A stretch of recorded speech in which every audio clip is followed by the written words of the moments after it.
shaking off the rain today.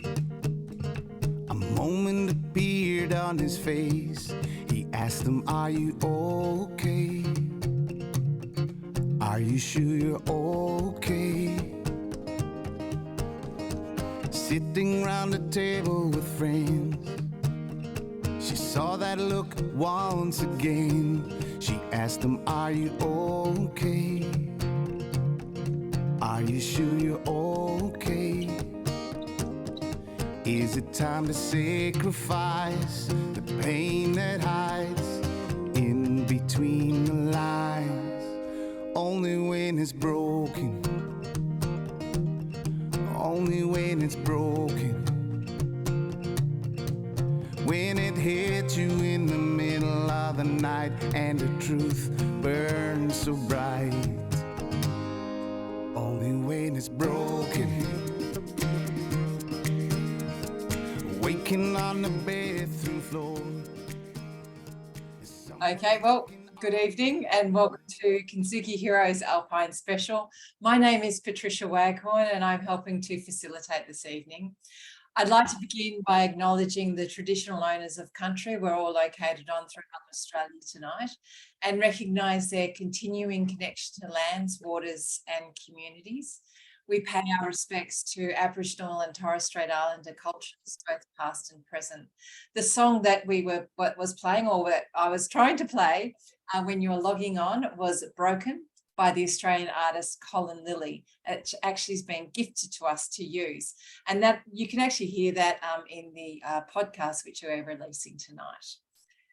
It's the personal story of Colin, and the lyrics of the song hold a special significance for Kintsugi Heroes, as we aim to share people's life stories and the obstacles they have overcome, highlighting how these experiences make us even more beautiful. Colin's story ends with the line, "Take pride in the cries, it's only for the night, only when you're broken," which is an incredible perspective on life. I'm pleased to introduce your host tonight, Ian Westmoreland, who is the founder of Kintsugi Heroes, whose mission in life is to provide uplifting and inspirational content to people experiencing significant life challenges. Ian is also the founder of the Mentoring Men charity.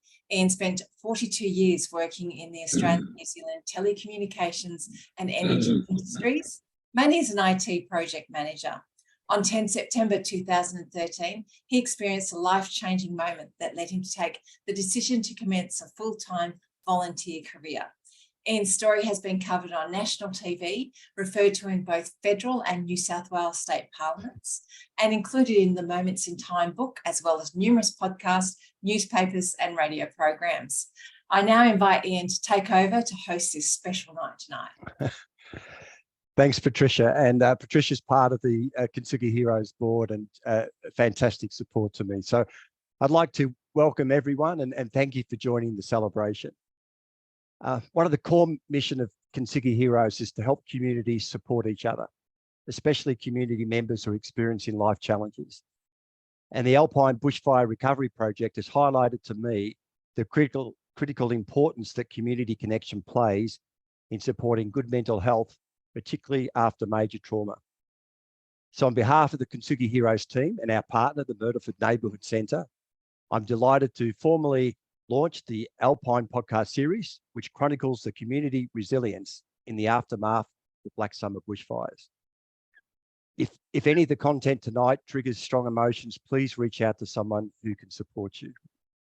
So I'd first like to introduce Jill Graham. Jill is the manager of the Myrtleford Neighbourhood Centre and partners us with this project. Now, I found out today, Jill's broken a leg. She's on crutches and she just got over COVID. So Jill, amazing. Thank you for your commitment. Jill, can I just hand over to you just to share briefly a little bit about the project? Hi, well, I'm Jill Graham, the manager of the Neighbourhood Centre, excuse me, and we are proud and privileged to partner with Kintsugi Heroes in the production of the Alpine Shire Storytelling Project that will tell the personal stories of the Black Summer bushfires and to create a permanent historical record. The 3 to 5 year mark following the fires is a crucial time for individuals and community recovery. The project aim is to improve community connectedness and cohesion following the Black Summer fires by promoting individual and community resilience through capturing and telling stories of overcoming adversity to face and overcome disasters. These conversations will help people to overcome their anxiety, improve their sense of mental well-being, and create a sense of connectedness and understanding amongst the community. So welcome to tonight's launch. Thanks, Jill. I'm really excited tonight to be joined by two great panel members, Janice Newnham and Dr. Rob Gordon. So firstly, Janice and her husband, Robert, operate a beef farm in a pretty special corner of Australia, Walwa, in the Upper Murray, northeast Victoria. The Black Summer fires had a devastating impact on the rural areas of the Upper Murray, and the Newnham farm suffered 80% of land mass burnt. Fortunately, their home was spared and all bar 3 head of cattle survived. Since the fires, Janice has created the Walwa Recovery Committee and has self-published 2 books. One is a reflection on the Black Summer bushfires from the inside, which I have a copy here. Highly recommend this book. And the second, interestingly, is a novel based on a true story, a mystery murder tale set in 1939 after the Black Friday fires, called White Lies, Where There Is Smoke.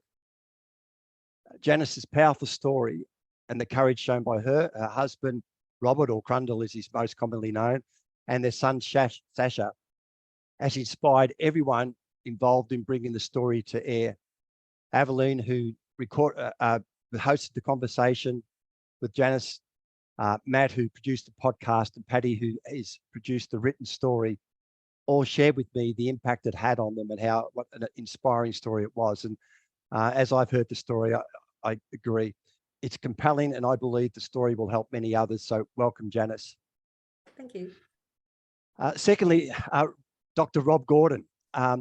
Rob is a clinical psychologist and has been psychological consultant for emergency recovery to the Victorian Department of Families, Fairness and Housing since 1989.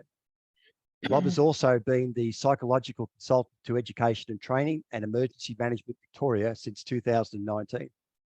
Rob consults to the Australian Red Cross for emergency operations and has worked with committees and individuals affected by emergencies, trauma, critical incidents, and work-related stress throughout Australia and New Zealand for 35 years. Rob has published articles and book chapters on recovery from trauma and emergencies, and he conducts a psychotherapy practice in Box Hill. And as I've travelled around the Alpine region and spoken to many people, in fact, outside the Alpine region, so many of these people talked about the impact that Rob has had, both at the initial time of the bushfires, but also the support continues on. So he's incredibly well respected and well regarded around the Alpine community. Now, before we start the panel discussion, Patricia and her husband produced a quick preview of the first podcast, which features Janice. So Patricia, over to you. Hopefully this will work at the right speed. Yes, hopefully. So just share my screen.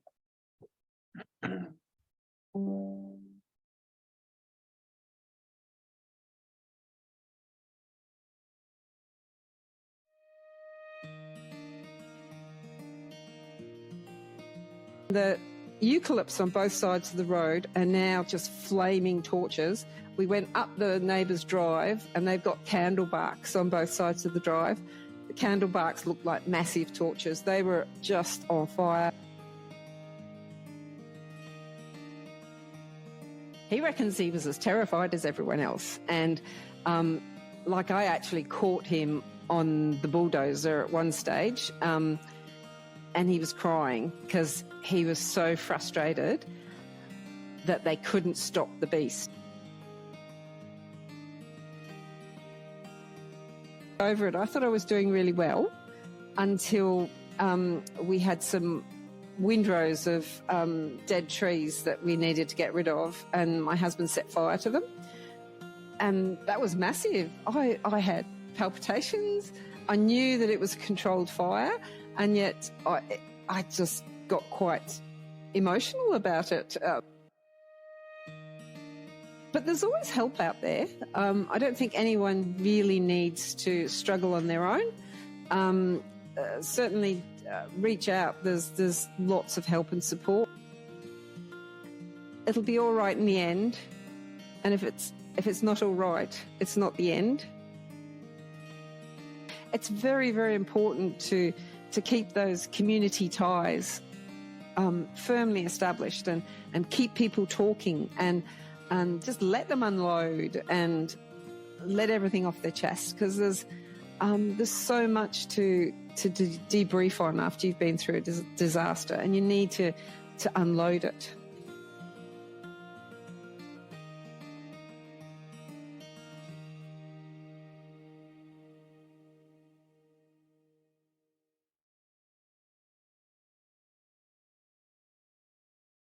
Wow.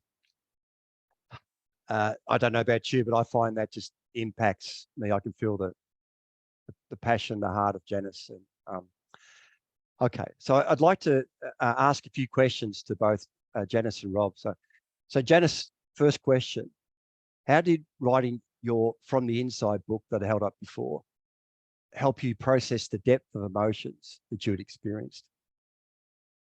Well, in the immediate aftermath of the fire, everyone was just so busy. So you just had to put all your angst and emotion, you had to compress it and put it away somewhere else. You just couldn't deal with that because we just had cattle to feed and we had insurance companies to talk to and we had everything on our plate, as it were. So as I said, you just packed it away, packed all the emotion away. And then I found that coming towards the anniversary of the fire, the first anniversary, which for us was the 30th of December, I kept finding that I was getting really anxious about it, and little things were setting me off and triggering me, and I was getting really nervous about it. And I just thought, this is stupid.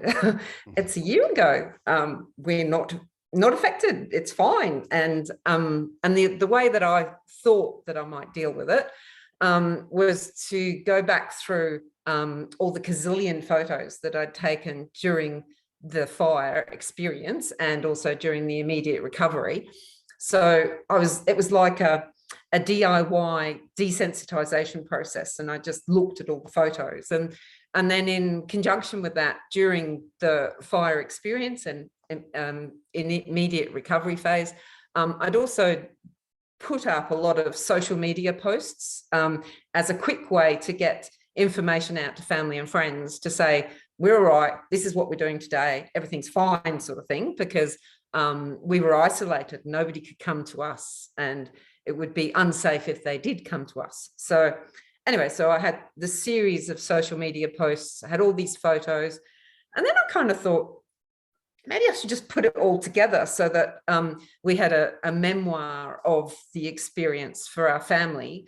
And then that idea kind of expanded as I was doing it. And I thought, well, I'll just put it together as a book. And I had to put narrative in to connect all the posts and explain what was going on and the photos. And then it became a book. And then I thought, oh, well, this is great, because there were so many people that helped us, our community and us personally, during the fires and during the recovery phase. I thought, oh, well, I can give a copy of this book to all these people that helped us and showed us so much immense kindness. And I thought, well, and that kind of unloaded a bit of guilt for me as well, because I felt like I'd never thanked anyone or hadn't thanked them adequately anyway. So I thought giving them this book would be a step in the right direction.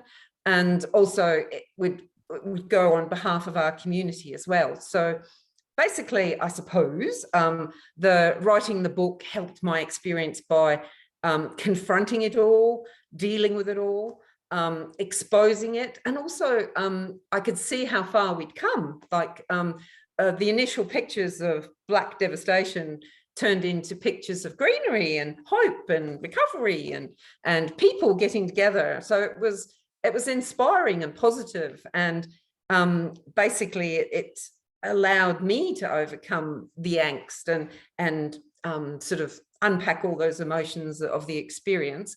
But also in the process, like I got family to proofread it and fact check So so that kind of helped them to deal with it as well. So yeah, if you're in the middle of a disaster, think about writing a book afterwards. I love that, Janice. And really appreciate the fact that you've done this. I love the picture of the green shoot with amongst all the blackened environment as well, showing the life that follows. Rob, first question to you. Studies have shown that storytelling, like these Kintsugi Heroes podcasts, help people deal with trauma. What's your experience been with this?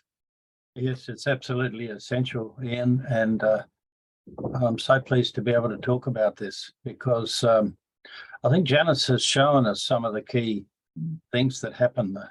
For most people, you've just got to put the trauma aside and get on with other things that are absolutely essential. And everybody who isn't absolutely flattened by the trauma will do that. And what happens is that the trauma just takes a backseat, but continues to be alive there in the way in which you experienced it, so that around the anniversary, as Janice mentioned, it comes back. I notice it also tends to come back after about 6 months, quite commonly, because I reckon that's about the time that when you're trying to isolate a big, highly emotional experience, you start to get tired because it takes energy. And people often will find that things start to break through. They'll have nightmares or they'll just feel anxious. And then the anniversary, which is the triggers and so on, which is showing that nothing's happening to the traumatic experience. It's not going through the normal, I think of it as a digestion process of our experience being converted into memories and being filed away in a meaningful way that tells us who we are and what we've been through and enriches our lives. That's the real essence of memory. And of course, the problem with the trauma is that it stays alive as we experience it. You imagine the trauma's like a huge multi-dimensional body of experience, thoughts, feelings, emotions, fears, and so forth. And then in that, you get these fragmentary memories of what you saw on this day or that day. Like that picture, if I can just refer that Janice gave of her husband crying on the bulldozer. That's a highly emotional picture. The picture like that would just go in. And so a sign of trauma is often this sense that the memory process has been fragmented. And so you've got this great bundle of undigested material. I like to think of it as like a fleece, a great big fluffy fleece that, except you're immersed in it, you've been lost in it. Now, when we tell the story, we've only got one mouth. Isn't that lucky? So there's only one thing you can say at a time. And so if you're going to make any sense at all, you're going to have to put things in sequence and you're going to have to explain the connections and so on. So all you need is that you want someone to know what you've got in. And then as you tell that story, you'll like spin the fleece, won't you? I'm not a spinner myself, except with words. You'll spin that fleece into a fibre. And with the fibre, you can do all sorts of things. You can tie up Christmas presents. You can knit a jumper. You can, I don't know, maybe tie up your sheep or something. There's power in the thread, isn't there? And the thread is really the narrative. And we now know there's a whole lot of brain science about how we move from the predominantly right side of our brain, which is all raw experience, and we have to put it in the left side where we put it in language and impose this order of reasoning and sequence, cause, effect, and then tell our story. And so in that way, we've transformed it. And then what you're left with is not this huge surging mass of raw experience, but a narrative that you can start to then put things into that sequence. And people will often work on that narrative for years and years. And then ultimately you start to factor in the big issues like what were our life goals beforehand and how have they changed and how does this change my meaning of life and who I feel I am. And this is really the solution to trauma. It's a long process, but we first got to get that spinning going in the form of a narrative. That was brilliant. Thanks, Rob. It's I understand exactly what you're getting across then, and yeah, just resonated. Thank you. Janice, how people responded to your book? It's been a very positive response. I've been told that our experience is very reflective of a number of other people's experience, particularly farmers, obviously, because we're on a farm. Initially, a lot of people in the Upper Murray purchased the book because they wanted it as a commemorative, a memoir of their experience as well. But I did hear that those people who were actually directly affected by the fire couldn't actually open the book for months or sometimes years because it was too triggering. But then when they did open the book and did actually go through it, they had the same sort of cathartic experience that I had writing the book, because it forced them to sort of review and deal and just track the changes for themselves in their own experience. People who weren't fire affected have appreciated the book from the perspective of it gave them an insight, and particularly again in the Upper Murray, because the environment recovered really, really fast. So although it was traumatic and black and horrible to start with, by the time that we opened up to have visitors come up, it was all bright green and people were sort of going, "You got burnt? Where?" And so it became something where you could say, yeah, we did get burnt. Look, it looked like this. And it's just grown back again. So it was kind of like validating our experience, as it were, to some extent. And then also other people have sort of said that if they weren't fire affected, that it provided them with an insight in how to prepare for fire or how to prepare for a disaster and how to embark on a recovery process. So yes, overall, very positive response to my book. Yeah. Okay. Another question, Janice. What about the relationships within your family? How have they been impacted by the event? Before the fire, our two boys, Connor and Sasha, were both grown and they'd just spread their wings, and we were starting to be empty nesters, and they were very concentrated on things external to the family. So we rarely saw them unless they were coming back to go fishing or something. And mum and dad had kind of decreased in their importance in our kids' lives, I guess. Common problem for empty nesters. But then when the fires happened, both boys came back. They both pulled on borrowed yellow uniforms because neither were CFA members. They'd never had any fire experience at all. But they just got in and got on with it. And my boys became men in that experience. And again, after the fires, my husband and I were given an opportunity, I suppose, to reevaluate our lives. Where were we at? What did we want to do for the rest of our lives, sort of thing. And we concluded at that point in time that we had worked too hard, life was too short, and we should probably take some time out and smell the roses, sort of thing.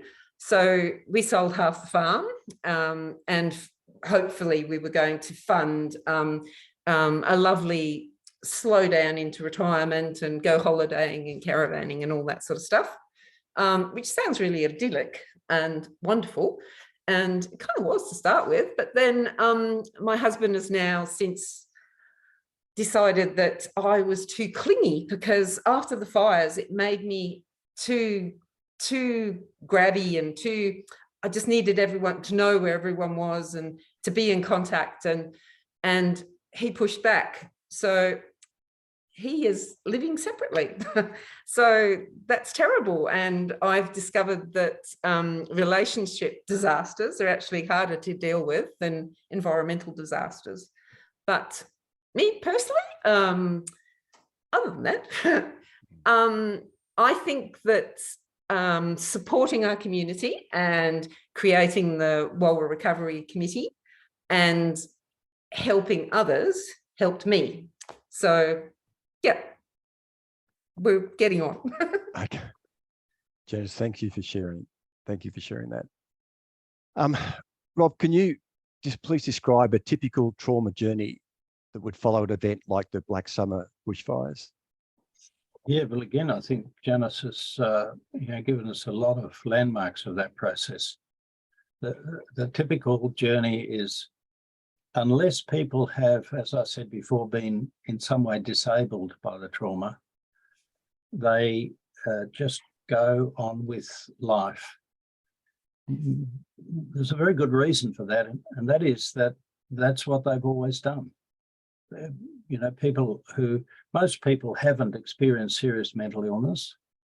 Those that have will often reactivate their contacts. They'll go back and see someone that's helped them before. But most people do what they've always done, which is, I feel terrible, but I'll get out of bed and go to work just the same. And there's a very good reason for that, and that's just that our self-esteem is tied to our capacity to keep functioning. And so we do it as much as we possibly can. And so Janice put it so beautifully that there was a time when things settled down. I forget the exact word you used, Janice, but we suddenly stopped and think we've got to take stock. Now that's often, as we mentioned before, when the trauma starts coming back on the anniversary, or when you start getting too tired, and there's often a bit of a cycle. Sometimes it's somewhere into the second year that most important things have been done, but then people really stop. And see, the trauma, the essence of a trauma is that it's a wound or injury. That's what the word actually means. And if you ask what is wounded or injured, it's actually the fundamental assumptions we have about nature, the world, each other, ourselves, in some way. Now, the problem is, if an assumption holds, it's assumed, and we don't know it's there. So we live in this fabric of assumptions about nature. Aren't they changing now with climate change and so on? You know, people are either clinging, it will be all right, we don't need to worry, or else they're starting to say, we don't know what to expect next. And once those assumptions are disrupted, we're open to anxiety, because the assumptions predict what will happen. So that as you move into the future with a trauma that hasn't been processed, then you actually keep encountering this fact that you can't trust how things will be. So you have normality triggers anxiety, normality triggers anxiety. And this is a very unstable and very uncomfortable way of life. Now, what Janice said was, well, you actually reviewed your life plan and thought about where you're going. And that's a very constructive thing to do. And that will often happen somewhere, I don't know, between the late second year and 4 or 5 years down the track, whenever people get on top of their practical circumstances. And so you often get people at all sorts of stages. I remember after Black Saturday, there was, because we had a program that allowed people to come in, we had a group of people, mainly men, came into the system at the end of the third year. And they were saying things like, we thought we could do this ourselves. We've always, I mean, they weren't speaking as a group, but this was the sort of common narrative. I thought I could do this myself. I've always managed my own problems, but I've hit the wall. I'm really depressed. I can't function. I think I need some help. And then another group at the end of the fourth year, not quite so big. But these are probably above average resilient people who've just gone on thinking they can do it themselves. But the problem is it goes on, and until you stop and address the trauma, your reconstruction efforts are happening in the context of a changed world, which you haven't yet addressed. You don't address the changes in your life story until you've spun that narrative, that thread, and you realize it's not going to be the same. And so, I think that the real difficulty of recovery is negotiating somewhere from about, I don't know, the beginning of the second year, somewhere in the second year, through to about the fourth year. That's the time when life has to be resettled. And I think to be able to go through a process of reviewing and asking, how's the world changed? What have I discovered about myself? Because the risk is with the triggers, we remodel our assumptions around the trauma, and that's like a scar. That means I'm going to get very anxious every time there's a hot day with a north wind blowing, or whatever the circumstances might have been. And we saw that. I went down to Malakuta in just late autumn last year, and people were talking about the triggers they felt when people started to light their fires for the cold weather, and there was smoke drifting around the town. And, that's a trigger. And so they haven't really done the work to separate bushfire from a nice, warm, cozy fire or barbecue or something like that. That's really where we've got to really think about it and talk about it. And so if we don't actually work on those assumptions and really think about how the world has changed and anchor the danger into our understanding of fire, we've got to learn about it, or flood, or whatever it might be, and give us a sense of control by opening up our assumptions that really unimaginable things can happen. But we've got to draw on, what did we learn? How do we survive? How do we get control of this new environment? And that means we're taking an active step forward. And we don't want to do that because it's uncomfortable. We don't like to leave that familiar world. So just to sort of finish, I'd say, I think the important thing is this process, as you build new assumptions, they have effects on your life, including what's important now. And I could tell lots of stories about people who totally changed the direction of their lives after a disaster. Should be for the better. Sometimes it's not for the better, but they just can't keep going on the track. And that's where I think to provide a community environment where people compare notes, exchange experiences, and talk, that you can do this process of reevaluation, because it's very hard to do it in our own minds, or even just within our family. We need to mix with other people and draw on all those other ideas. We know that people do come out the other end wiser, and if a little sadder at the end of the process. Yeah, Rob, just two examples that I guess confirm what you're saying there. I spoke at a TAFCO event in Myrtleford about the project, and afterwards someone came up to me, a male, and said he's never been able to talk to anyone about the event. He actually changed his job, went to a totally different career path. He said, look, I think I should share my story, because he understood the benefit it could provide to others, but then subsequently withdrew. And I was at the Everton Milk Bar and chatting there to the lady behind the counter, and just saying, did she know anyone who wanted to share this story? And a woman was in the shop. She said, oh, my dad went through all this, but he won't talk to anyone about it. He refuses within his own family. And so it's clearly a significant ongoing issue.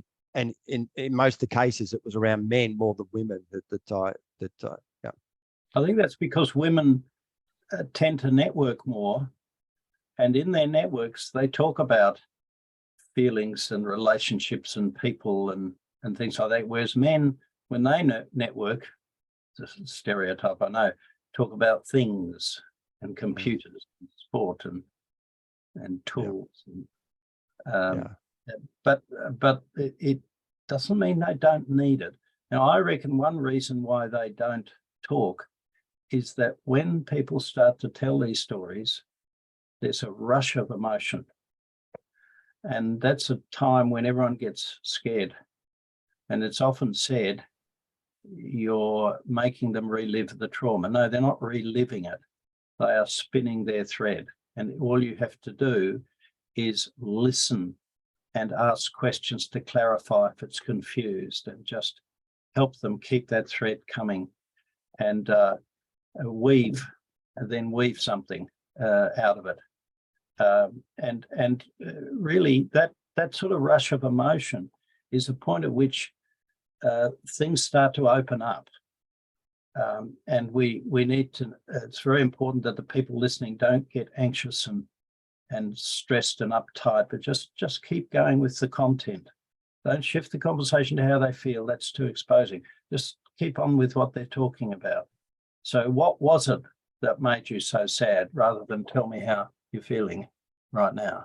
You know, it's like pulling the scab off. Tell me what it was that was sad, and what happened then, and what happened then, and how did you get through it? Because the sadness has put them back in it. We want to know how they got out of it.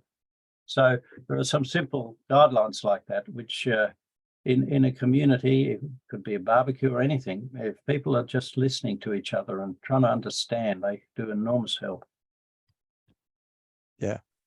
Patricia mentioned, I actually found another organisation called Mentoring Men, which is predominantly based on what you said, just having someone who actively listens, the therapeutic benefit of just being able to share what's on your mind, knowing you're not going to be judged, it's confidential, and just someone who will listen. It's really powerful.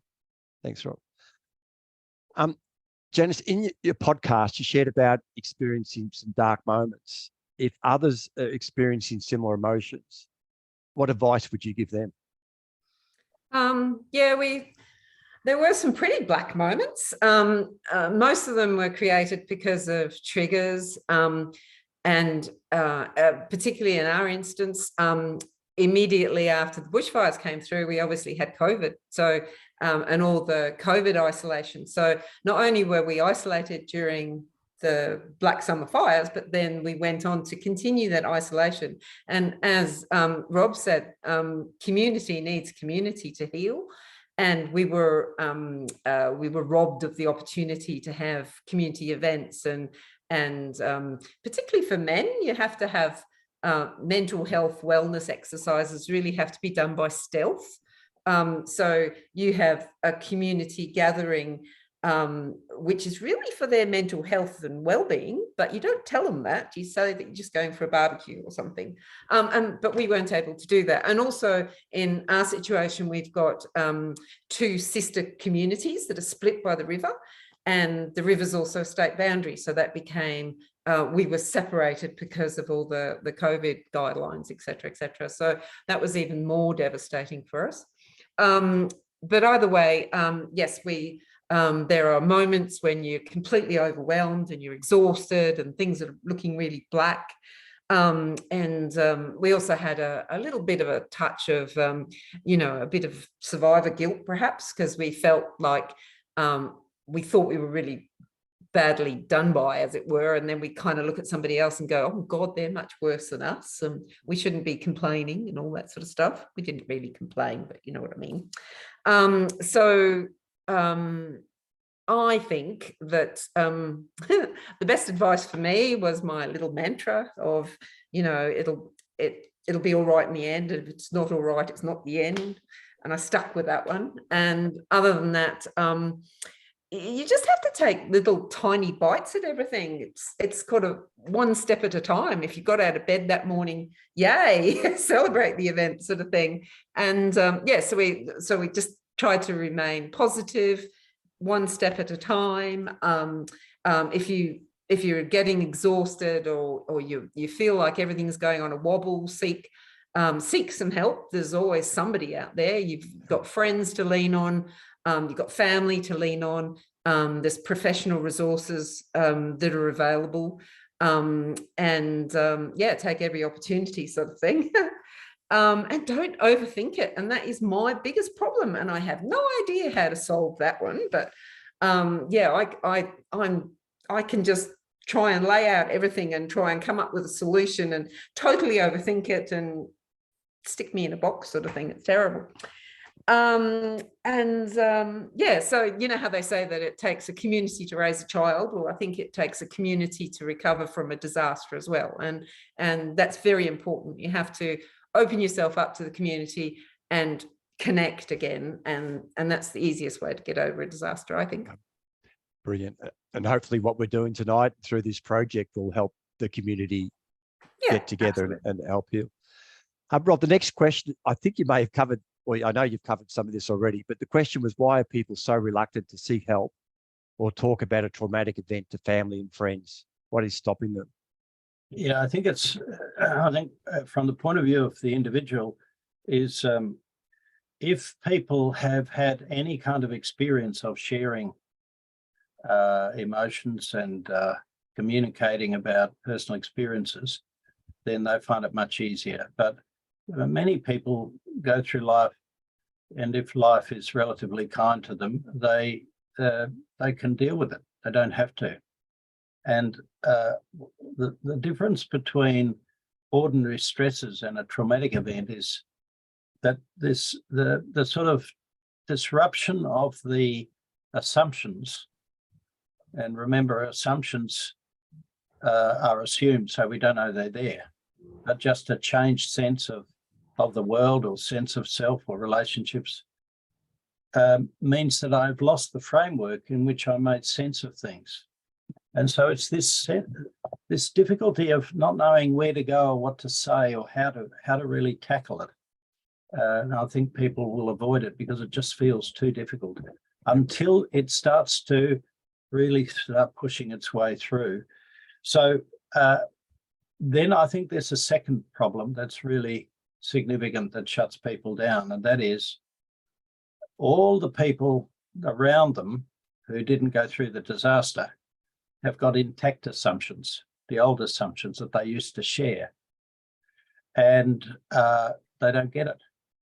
And they say the most tactless things, don't they? Don't they? I bet, Janice, I don't know, it's in your book, the tactless, well-intentioned things that some of the people who really love you have said. It upsets everyone. And so you think, I'm not going to talk to them about it. They say things like, why don't you look on the bright side and just try and get over it and put it behind you. Why haven't you started building your house yet? It's already a month. I'm sure if you got on with it, you'd feel better, and you can't think straight, you can't make decisions and so on. So you get this loss of a great resource of a social network, a supportive social network. They're still there and you might go to dinner, but you just don't talk about the difficult things because they don't get it. Now, if you've got, as Janice says, the community, then you come back into your community. But of course, sometimes there are tensions there, as I think you alluded to, Janice, this sense of I'm not as badly off as you, so I shouldn't really complain, and so on. And people feel disenfranchised. And so, there are a lot of things can happen within the community. So, I like to think that the psychological digestive organ is not like our stomach, a single space inside us where we put it all, which would say our mind, but it's actually our social networks, because we can only do a bit inside our head, and we've got to communicate it to other people and get something back from them, like some additional enzymes, and take that back in, and so on through various networks. And so often the networks are not available, and the old networks that they've developed in their life, because every healthy person has networks, not working too well. And so I think we've got to foster this process through the culture, the recovery culture in the community, and that involves a little bit of knowledge, but most of all creating opportunities where people can communicate safely with people that understand them and don't judge them. There's a bit of a problem with that, because when you're in high stress mode, your brain changes the way you process information. You become much more judgmental, much more snap decisions, black and white thinking, and which of course helps you solve a lot of problems. Should we put the fence here or there? Or have we got enough for a loan or not? These are all the adaptive skills, but they don't help us spin that thread and reflect. We have to sort of step out of that. So if people stay connected, and there's now good international research to really show this, if people stay connected, they recover better and faster. But they're going to be not sitting down having therapy sessions together. They're going to be doing things or just having fun, and this processing will go on in between the lines, so to speak, informally, rather than making an appointment for the likes of me. Although that might be useful too for some people. Thanks, Rob. And I've just realised I've gone way over on my time. Can I throw it open, Patricia, please? There's a number of questions I saw, and if anyone else wants to ask a question, please either put up your virtual Zoom hand or your real hand, or put something in the chat. So Patricia, over to you. Yeah, we did have one question from Vinay. I'll read that out while people get their voices together. So the first question was from Vinay. How does a person know the difference between trauma or a stressful event like COVID or financial stress? I think that's one for you, Rob. Well, that's a very good one, because the trauma is often a event that is limited in time. It starts and then it ends. Whereas here, COVID was in a way very traumatic, but it's like a continuing stress situation. There's a different biology there. It puts us into, instead of going into survival mode with adrenaline as the main chemistry to survive a discrete problem like a fire or a car accident or something, we have to actually go into a state where we don't know how long it's going to go for. And so we go into endurance mode. So instead of flying into it in the way Janice described, just going into all that has to be done, you can't do everything. Your capacity to act is very constrained. So you go into endurance mode and you go into slogging through a long, hard road of adjustments. And that wears people down greatly. But I think it's very important that people talk about that too, and keep track of all the changes they're making in their body and mind to endure this. The diet, the social life, everything starts to deteriorate. So it's very good to stop and talk about that. But it would be quite a big topic to go into that. In fact, you could, if you want to look around on YouTube, you might find me talking about those two processes. Very good. Disaster recovery. Thank you. Okay, and I'm going to ask John to unmute himself and get John Millen. Hand up. Thank you, guys. Wow, incredible, Janice, to hear your story, and I was so moved to hear the consequences of your journey. And Rob, so much information. I wish I'd taken notes. But my question, Janice, and maybe to both of you, is the idea that we often talk in, when we're supporting people about post-traumatic growth, and the idea that you can develop something more, or the change of life that you choose to go on with can actually be a benefit or something more, more than it was before the trauma. Do you feel that's possible, as someone who is in the middle of all of that and talking about the ups and downs of that recovery? Janice, do you think post-traumatic growth is something that, is a positive, or is it real? Yeah, I believe so. Certainly, out of the whole experience, our community was provided with massive opportunities, just from the perspective of, there was all these grants available, so we could get infrastructure and other projects off the ground that had been sitting on the back burners for ages. And then we finally able to move those forward as far as community projects were concerned. But also as far as on a personal basis, the whole experience made you recognise aspects of yourself that you didn't really know that you had. You know, a lot of people turned out to be braver or more resourceful than they anticipated they would be. For me, I discovered that I really liked writing. So I took the opportunity to actually stretch, and I wrote the From the Inside book as a test run, if you like. And then I'd had a story in my head for so long, like decades, and I got that out in a second book. So yeah, I certainly think I had some personal growth happening. But also from our kids' point of view, they became so much better people after the bushfire disaster. They were certainly, I mean, before they were good kids, don't get me wrong, but they just grew from the perspective of they became more balanced and more giving and more generous of themselves, and they certainly discovered you know, that they weren't millennials. They sort of stepped back a bit from that and became nicer people. So yeah, personal growth is possible. Wow, awesome. Thank you so much. The next person we had was Chris Ireland. Hey guys, I've been intrigued, and don't worry, John, I've taken many notes. It's been, Rob, particularly interesting hearing your thoughts around some of the psychology, and Janice, thanks for sharing your experiences.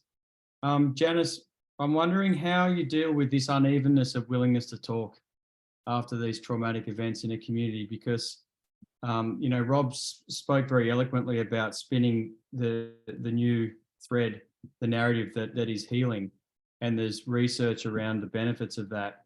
I imagine there must be a very unevenness of willingness to talk after something like this. Can you comment on what that's been like? Perhaps you've been more willing to talk about the events than other people that you know. How does the community get around that? Yeah, certainly. There's, I think there's a Y chromosome effect here, because lots of men are much more reticent about sharing their experience or sharing their feelings, or et cetera, et cetera. So I'm involved with a number of community groups, et cetera. And we just, like I said before, we found that the best way was really mental health by stealth, and getting people to talk in a roundabout sort of fashion. But you can't sort of badger someone to open up. So you, as I say, you have to do it by stealth. And also, as I said, COVID was a big clanger for us. So it really interfered with that, that community get-together type arrangement. And there's a lot of people in our community that I can think of now that have bottled it all up, and they really haven't let go of the trauma, and they haven't discussed the angst. And I have no idea how to get hold of those. So maybe Rob could help us in that one. Well, you know, we talk about vicarious trauma, which is feeling badly affected by hearing about other people's trauma. But I think there's also vicarious processing. And I wonder, Janice, how many people have said to you when they've read the book, that's, yes, so that's, this bit was like me, and this bit, you know, was like me, and I know just what you mean, where you're giving the words for people who may not have found it themselves, or just recognize it. And I think that's a really important function, that some people, you're like the historian for this community, and it's not the whole story, but there's a skeleton that people can then fill out for themselves. So I think one thing is that a lot of not just men, but some women too, but women tend to live in a more verbal culture. Whereas in the country, a lot of men are out there on tractors and so on, doing things that don't involve talking, whereas the women are, it's a stereotype, but it is, I think the women's networks are much more active. So I think that the creation of opportunities for men to just sit and listen to conversation going on, we shouldn't underestimate that. You know, I've certainly done debriefings where some men have just sat through, I don't know, a 2-hour review of some kind of tragic event. They didn't say a word, and they come up afterwards and say that was incredibly helpful. I managed to sort so many things out because people said what was in my mind, you know, that sort of thing. So I think don't underestimate that. Mental health by stealth in different ways as well. That's right. So Kerry, you're next. If you can unmute. Can you hear me? Yes, great. Yeah. Thank you so much, Janice and Rob and Ian. That was really amazing. I'm actually an ambassador for a national PTSD organisation called Fearless. And I just wanted to put that out there because Fearless does a lot of work voluntary in the community, and it's a great resource to access for anyone with post-traumatic stress and trauma. I just have 2 quick questions. Janice, one is for you. Did you go and have personal counselling?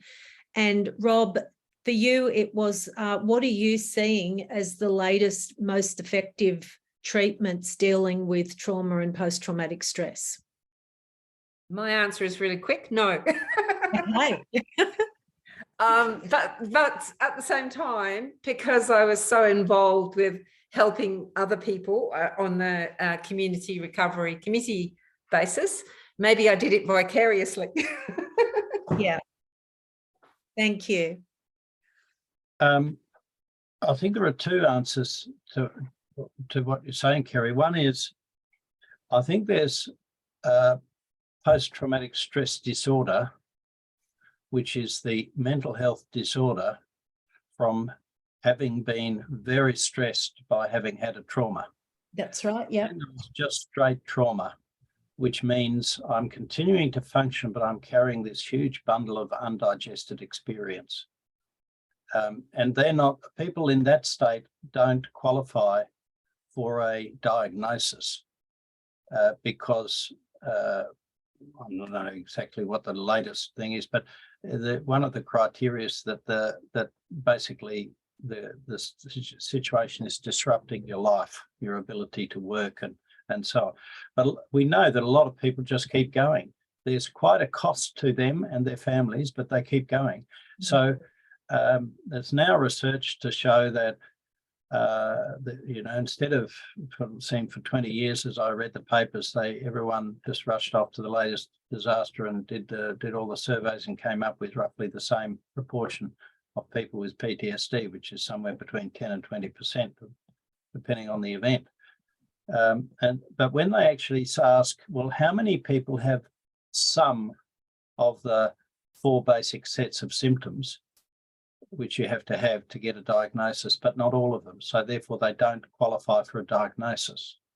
You get me? So you've got to have all four to get your ticket and go into the box of the traumatized people.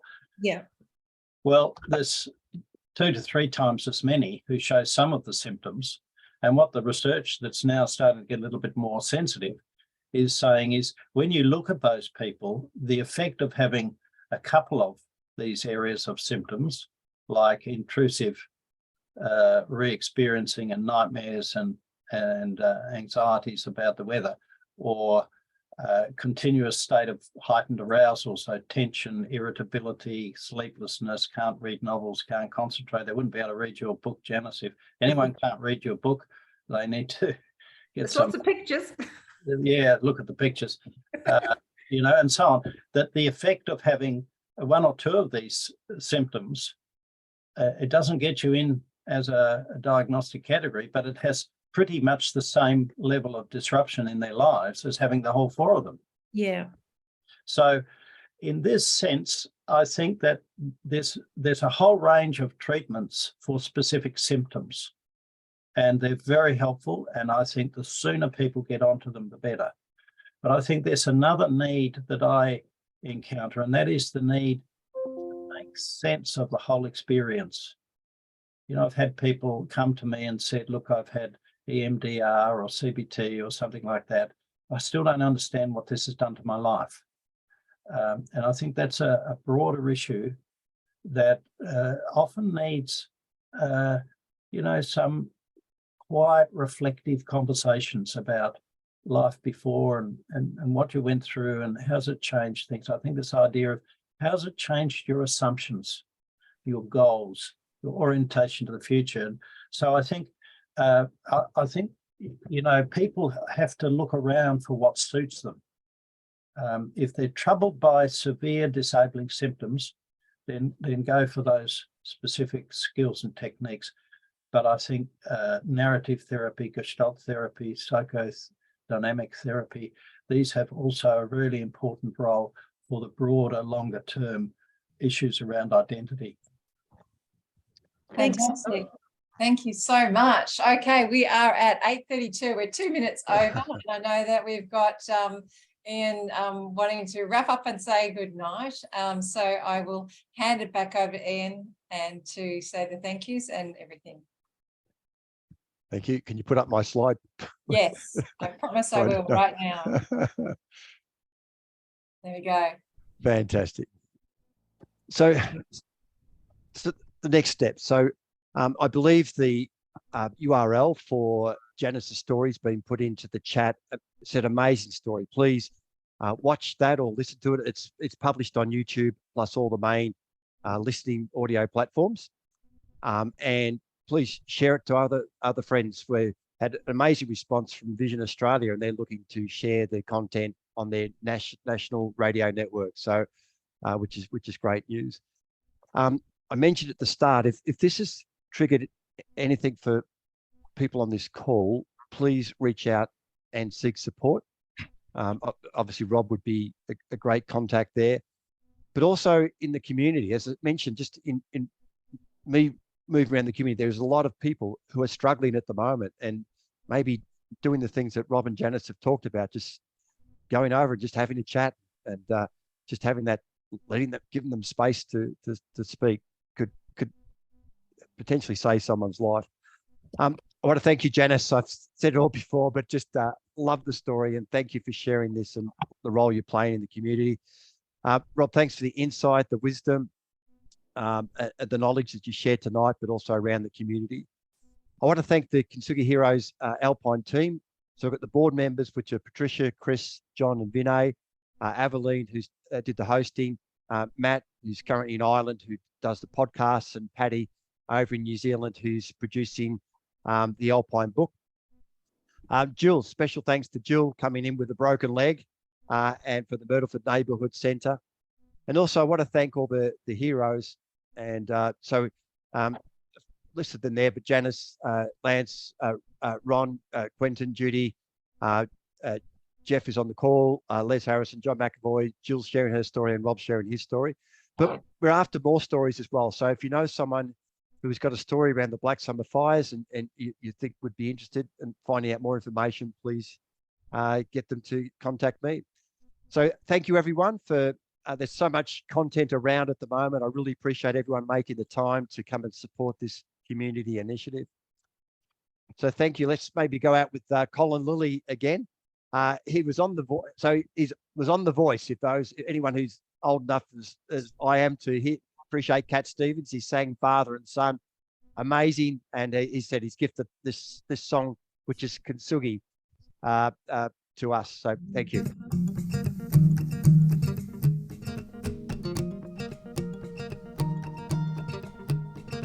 Shaking off the rain today, a moment appeared on his face. He asked him, are you okay? Are you sure you're okay? Sitting round the table with friends, she saw that look once again. She asked him, are you okay? Are you sure you're okay? Is it time to sacrifice the pain that hides in between the lines? Only when it's broken, only when it's broken. When it hits you in the middle of the night and the truth burns so bright. Only when it's broken. Waking on the bathroom floor, someone's knocking on the door. They're asking, are you okay? Are you sure you're okay? We haven't heard your voice in days. Seems you locked yourself away. We're wondering, are you okay? Are you sure you're okay? Is it time to sacrifice the pain that hides in between the lines? Only when it's broken, only when it's broken. When it hits you in the middle of the night and the truth burns so bright.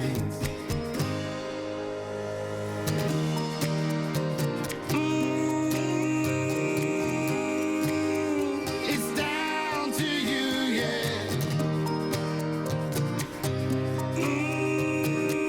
Down to you. Is it time to sacrifice the truth that hides in between the lines? Only when it's broken.